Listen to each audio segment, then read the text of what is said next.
And karon akong gisulay og patuyok. So kana siya kung makita ninyo guys. So kana full press na ang atong valve spring.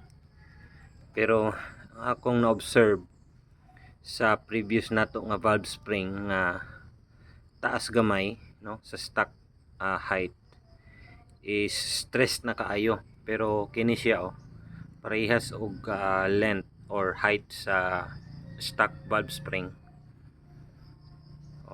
Full press na siya pero napaghihapoy kuan ang iyang spring no, dili pa dug-ol jud kaayo. Ayan, so kana siya sa exhaust. So atong ibalhin sa intake. So kana siya. Full press na pud na ha. There. Full press na siya before mag TDC.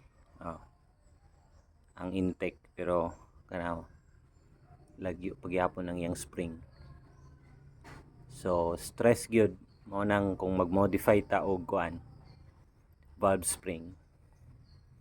Mas maayo nga parehas gyud og length sa stock no sa NS200.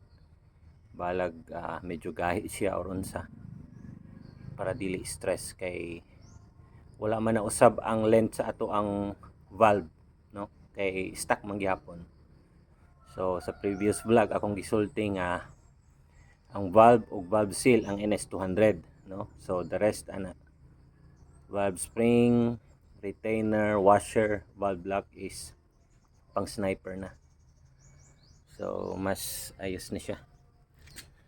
Okay. Ano? Diri na dayon tataklob.